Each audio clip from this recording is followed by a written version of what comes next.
decorating our junk journals is fantastic fun, but the cost of the supplies, the little digikits, the scrapbook papers, can really add up.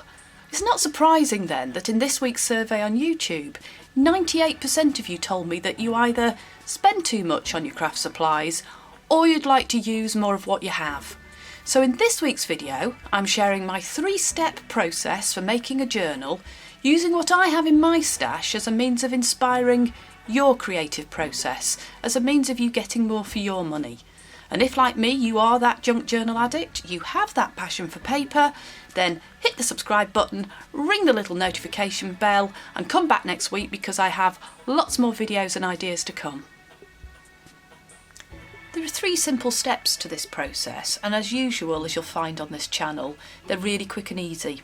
I'll talk through each step and I will share some examples of journals I've already made just to illustrate those points. And this is the kind of junk journal that I'm talking about making today. It was very quick and easy to put together, so here goes. Let me just try and talk through step 1, which is all about assembling your papers, which includes the cover and the contents. And in this journal I happen to have in my stash this piece of, it's almost cardstock, scrapbook paper, so I used it. I didn't go out and buy something new. The first question or the first thought is all about the purpose of your journal. What is the purpose of your journal? And it can be a practical purpose. It can be something that you want to be able to write in. It can be something to capture memories in, to capture the moment. But I think it's also fair to say that for me, it's also about just feeling good when I open it, maybe having something to share here on YouTube, here with you.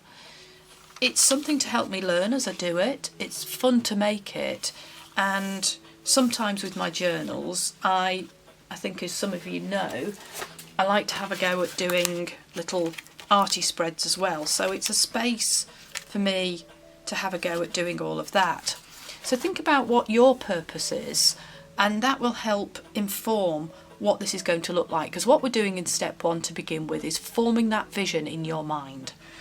Another part of step 1 is to think what your theme is, and I wanted to get out of the cold weather here in the Northern Hemisphere, so apologies if you are Southern Hemisphere, but for me this was all about lifting us, getting into some colour, thinking about those new plants and the fresh air and the summer sunshine, and that helped me think about the colour palette as well. So what's the colour palette that you want to use, and also what is the size of journal that you want to create.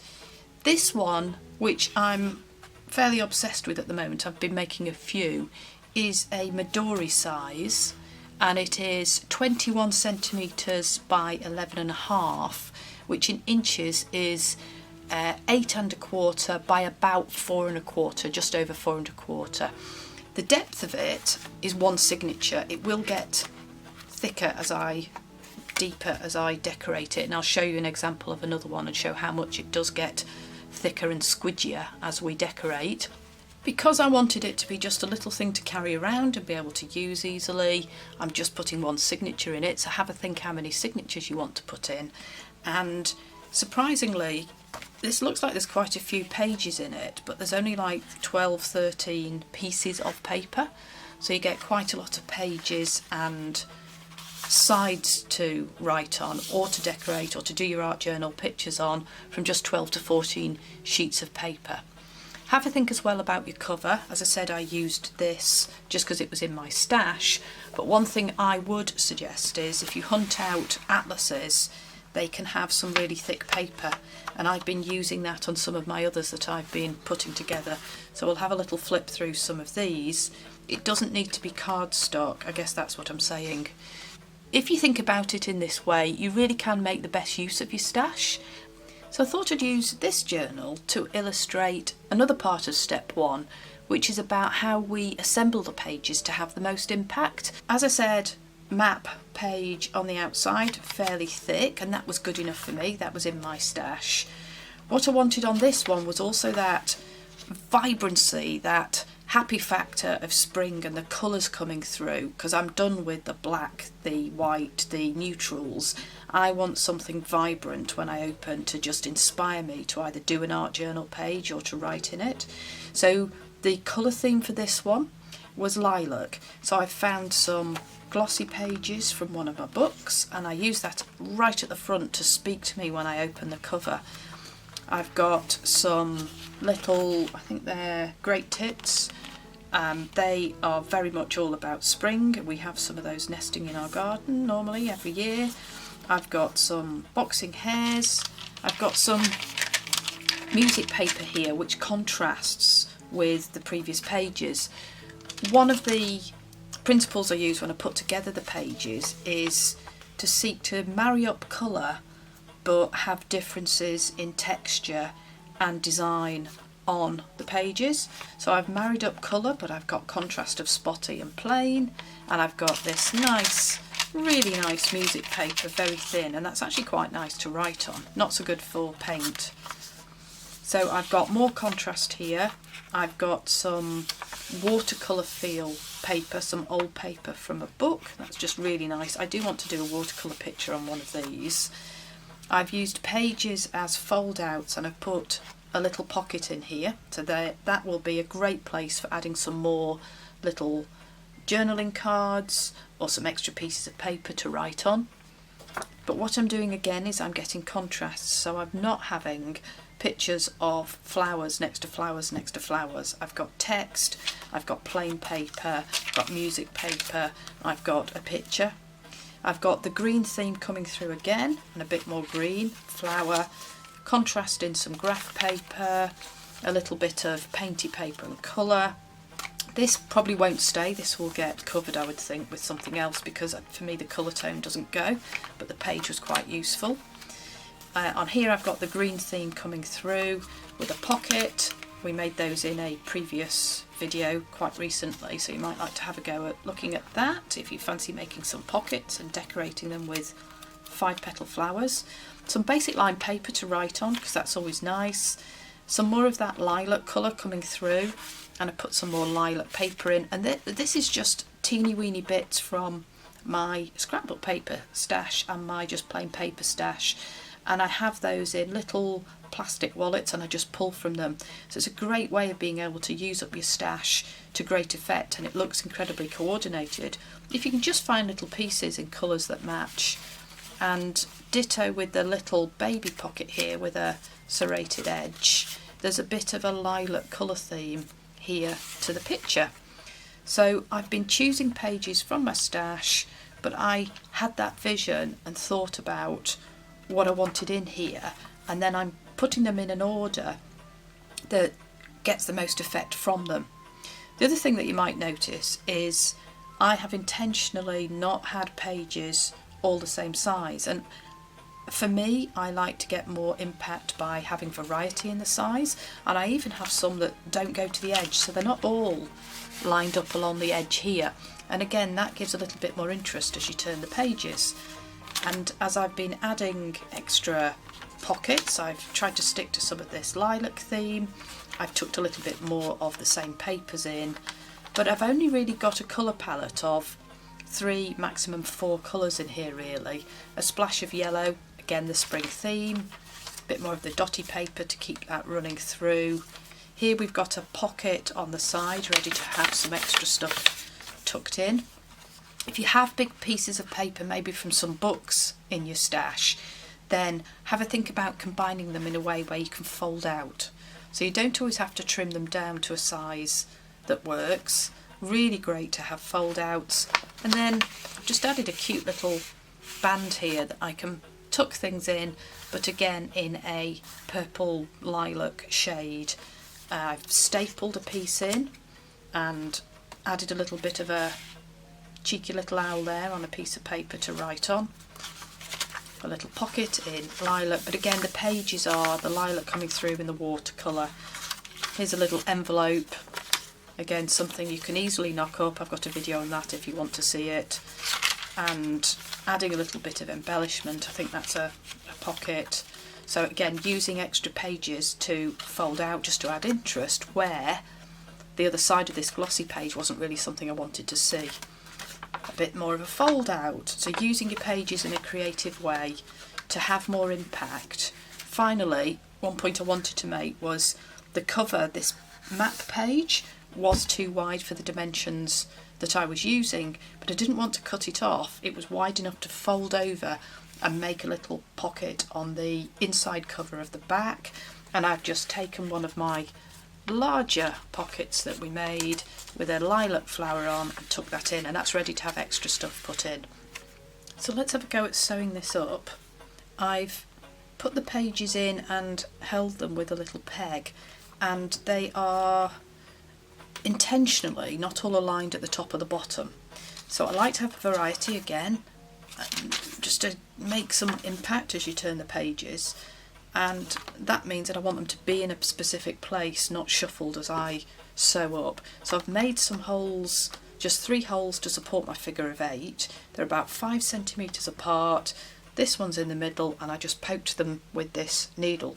So let me just have a go at sewing this together. I start from the outside and push this through. So I start at the top hole, and bring that through. I don't make a knot on the outside or anything at this stage. I just hopefully don't let that string come through. And the length of the string is about 3 times the length of the journal, just to give you an idea of how much string you need. We'll bring that through. So we've gone from the outside to the inside. We're just going down, coming on the outside. Here's my figure of 8. Let's poke that needle through. Mind your fingers. Bring that through. I'm not too tight at the moment. We'll worry about tightening it up after. Let's just poke that through. And we've very quickly and easily got a figure of 8, which is quite strong for holding a signature of 12 or so sheets. So now I can let that peg go, and I can just tighten those up, and while the needle is still on, just to make life easier, I'm just going to do a little bit of sewing in a knot to bring that together.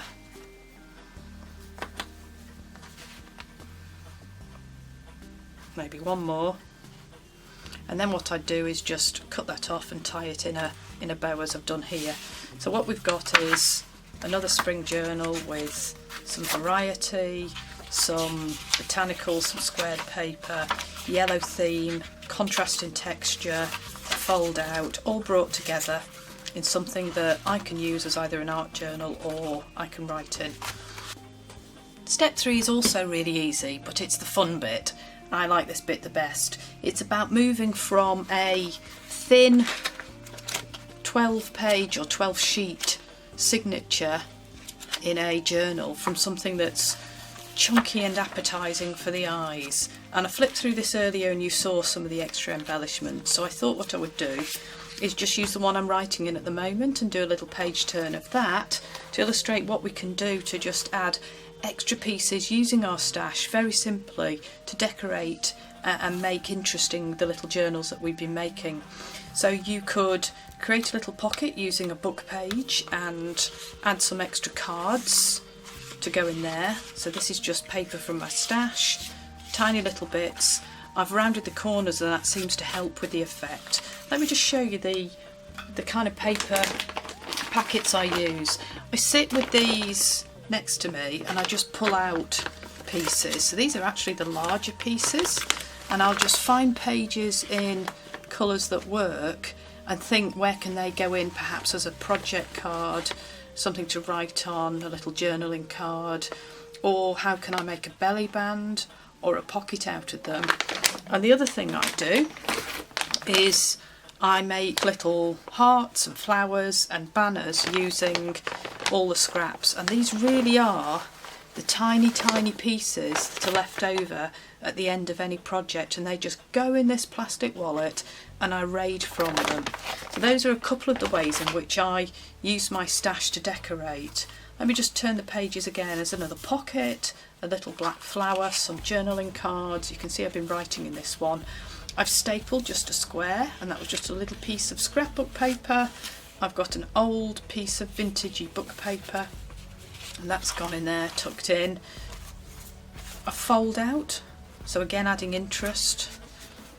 Another little bit of paper tucked into a doodle here, and I think some of you know I got a doodle book at Christmas, so I've been playing with that. A really old bit of scrappy painty paper, nice watercolour paper, so you can use that to go in your pockets. That's a stamp, so extra decoration using your stamps and a bit of paint. Another pocket, a little cheap index card that I had in my crafty stash, so just pulling out from what you have, just gluing in a little bit of a page there, so just using your little scraps to augment and add to, but maybe within the colour theme, within that zone that you thought about in your vision at the beginning when you set out on making your journal. So I just wanted to share a little bit of that. I'm clearly addicted to making them, and I've been very easily putting together that thicker one that I need to decorate, another one that I need to decorate that we bound. There's the blue and yellow one, and pretty soon I'll be able to do a page turn of my arty one, so I promise to do that one soon. I hope you've enjoyed this little 3-step process for putting together a journal without going out and buying more stuff. If you've enjoyed it, then please do hit that subscription button and ring the little notification bell, and come back next week when we can have some more fun, and I'll see you soon. Bye!